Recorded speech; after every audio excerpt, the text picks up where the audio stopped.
Roberto Enríquez es quien interpreta a este personaje, Genaro, el padre de la familia italiana. Roberto, buenos días. ¿Qué tal? Buenos días.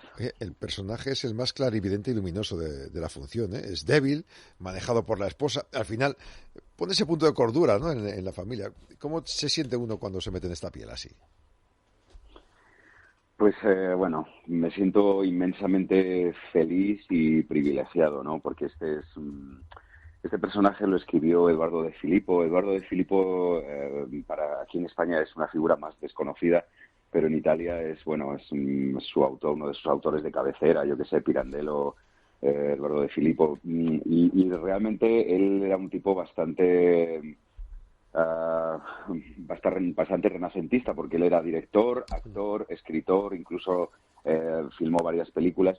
Entonces este personaje se lo escribió para él y es como, quiero decir, en una paleta de interpretación lo tiene todo, porque tiene discurso, tiene sentido del humor, tiene dolor, tiene absurdo, lo tiene todo. Entonces para un actor poder hacer este personaje es, yo creo, un sueño. Qué bueno. Genaro dice que necesitamos relacionarnos desde la ternura y la solidaridad, que es posible salir adelante conservando la dignidad. ¿Hacen falta muchos Genaros en la sociedad?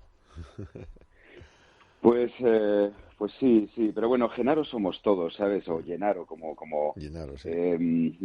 Porque ¿sabes lo que le pasa a Gennaro? Que en un primer momento cuando hay dos partes muy distintas en la pieza, ¿no? Una es cuando están en plena Segunda Guerra Mundial, cuando Italia está ocupada por los nazis y los fascistas están gobernando Italia.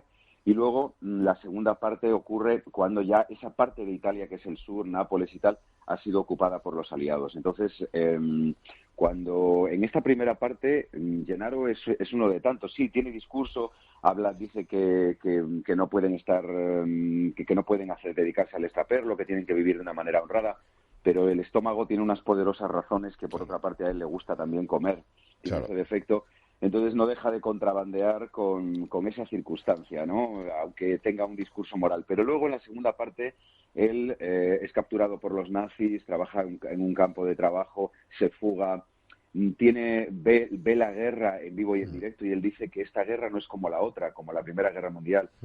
Supongo que se refiere al horror de los nazis, ¿no? Bueno, no lo supongo, lo dice explícitamente, todas las barbaridades que ha visto. Sí.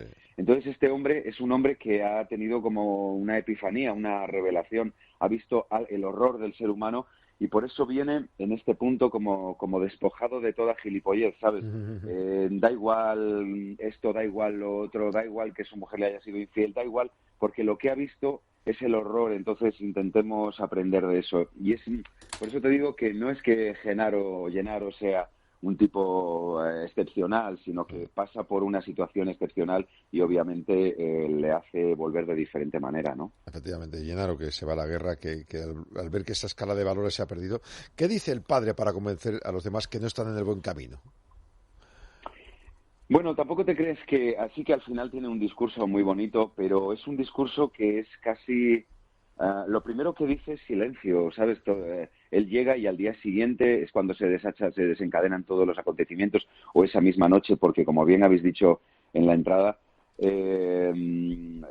Ritucha, que es la hija pequeña, sí, tiene tres hijos, la hija pequeña que está ausente durante toda la pieza, pero en la segunda parte está enferma de tifus, y sí, toda la familia, tan borracha de su éxito, de su prosperar, del hedonismo, de hacer dinero, pues se olvidaron de que la niña tenía una enfermedad y llamaron al médico en el último momento y la niña estaba a punto de palmarla, ¿no? Entonces, quiero decirte, eso es también una piedra de toque importantísima para toda la familia, porque claro, ante la muerte reaccionas, ¿no? Y sales del pedo ese hedonista que tienen.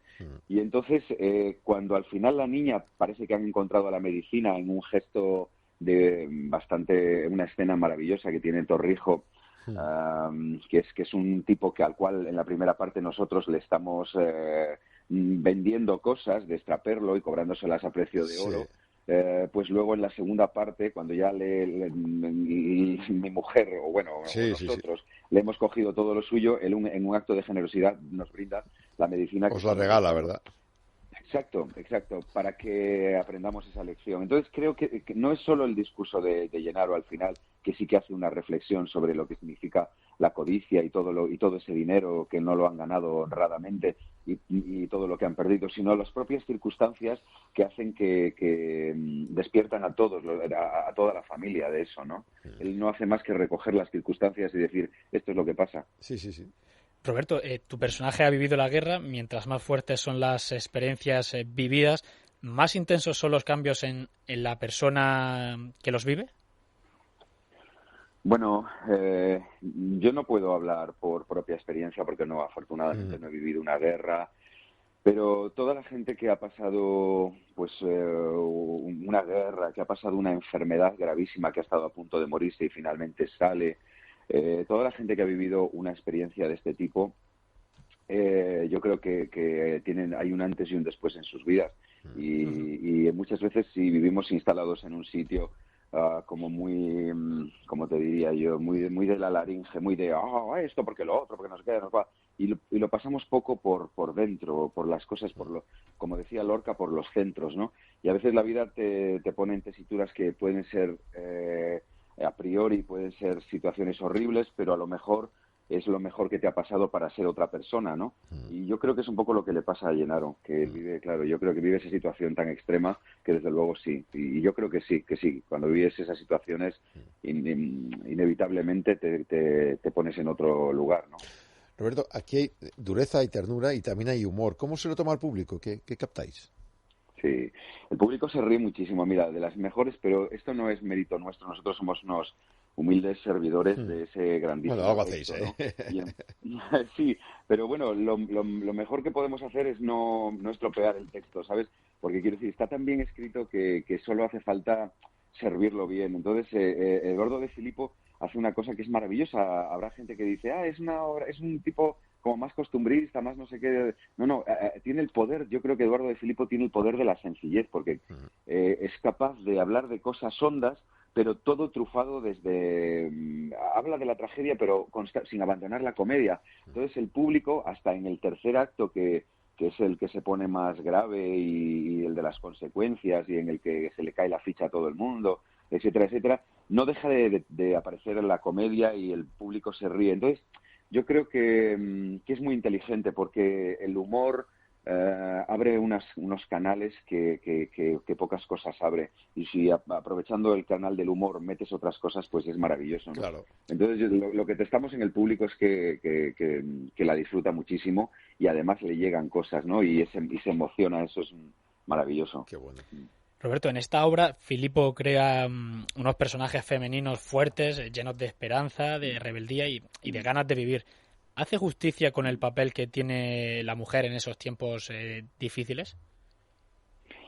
Yo creo que sí. Mira, yo creo que las mujeres, yo no sé, esta es una teoría que hablo con algunos amigos, así no deja de ser una teoría de café, que es mía y no tengo nada más para basarme en ella que mi propia experiencia, pero yo creo que las mujeres están más dotadas en general para la vida, ¿sabes? Para la supervivencia y en todos los sentidos, la emocional también.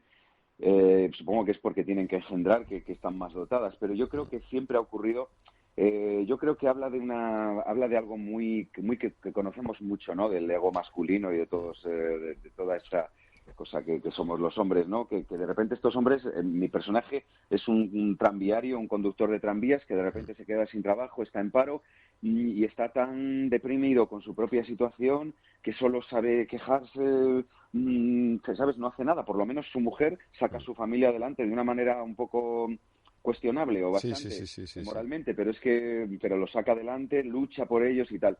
Entonces estas mujeres son las mujeres de siempre, son las mujeres que cuando hay dificultades verdaderamente se ponen, es el sexo fuerte. Entonces estas mujeres siempre han sido las mujeres, son las mujeres de siempre, las mujeres de esta época. Y yo creo que ahí es lo que lo refleja muy bien en un momento de crisis, de donde está golpeando mucho, es algo muy parecido a lo que estamos viviendo. Sí. Nosotros no vivimos una guerra, pero la cantidad de muertos es parecido a una guerra, las consecuencias económicas, el paro, la falta de trabajo, de perspectivas, es lo mismo. Y creo que hay algo que resuena mucho, ¿no? Cuando ves la actitud de las mujeres que están llevando una casa y que Sin duda. se fajan ahí para salir adelante, ¿no? Sin duda. Ellas nos dan sopas con ondas siempre. Oye, hay una frase, debe pasar la noche, rotunda, de Nápoles Millonaria. Te quería pedir dos cosas. Una, si me la puedes decir en italiano. Y dos, ¿qué significado le dais en el contexto de la obra? Bueno, pues a la primera pregunta no te la puedo decir, porque me la han dicho 40.000. O sea, tú no sabes la cantidad de italianas que han venido a ver la función. Y sí. Además, sí, es increíble. En Eduardo de Filippo tienes como un flautista de Melín que llama a todos los italianos que hay por Madrid. Entonces, sí, han venido muchísimos a verlo y además con la suerte para nosotros de que muchos se han quedado a darnos un feedback y estaban emocionados y todos, absolutamente todos, nos han dicho tiene que pasar la noche en italiano, pero yo no la recuerdo, la verdad. Y bueno, el sentido que le damos yo creo que es el sentido que propone el autor, aunque bueno, esto claro, habría que preguntárselo al autor, que desgraciadamente no podemos hacerlo, claro.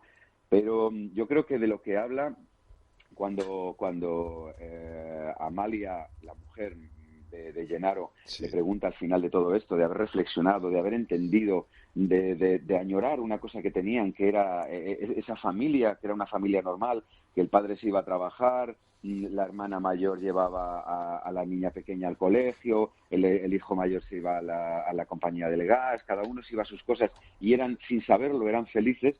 De repente, ¿qué les ha pasado? ¿Por qué se han vuelto locos y han llegado a esto? ¿Sabes? Cuando hace toda esa reflexión, ella dice, ¿y ahora qué vamos a hacer? ¿Cómo vamos a curar las heridas? Y es cuando él dice, hay que esperar, Amá, tiene que pasar la noche. Entonces, yo creo que lo vemos, como obviamente es una cosa que hemos hablado mucho, porque es el símbolo. Los símbolos a veces es mejor no revelarlos porque cada uno le da su propia forma y eso es lo bonito, ¿no? Pero es obvio, yo creo que lo que dice es que, porque también sería como demasiado buenista y un poco bobo pensar que las cosas han pasado, pero bueno, como hemos sufrido mucho y la cosa está tan mal, salgamos adelante, busquemos lo positivo. No, las cosas han pasado. Las cosas han pasado y ahora tenemos que hacer la digestión. Hay que poner en valor lo bueno y tirar para adelante, pero bueno, las cosas hay que pasar la noche, ¿no? Sí. No las cosas, podría decir, bueno, pues ya está, borrón y cuenta nueva, pero no es esa la expresión, hay que pasar la noche. Y la noche son sus horas, sus minutos, su oscuridad y tiene que pasar. Y lo dormiremos y luego ya aparecerá un día nuevo, pero esa noche yo creo que es el tiempo de hacer la digestión de todo lo que ha pasado. Exacto, ¿no? Sí, es una expresión muy italiana y exactamente pensada para ello. Oye, Roberto, un lujo, como siempre. Muchas gracias y que vaya todo muy bien, que siga yendo bien hasta el 28 y en adelante. Te vemos y te seguimos en todas partes. Muchísimas gracias por haceros eco. Hasta la próxima. Hasta el 28 de marzo, recuerden, Nápoles Millonaria, en el Teatro Español. Roberto Enríquez está fabuloso todo el equipo, de una obra, como acaban de escuchar, que tiene de todo: ternura, humor y sobre todo la tragedia de una guerra y las maneras de salir adelante las mujeres y su marido.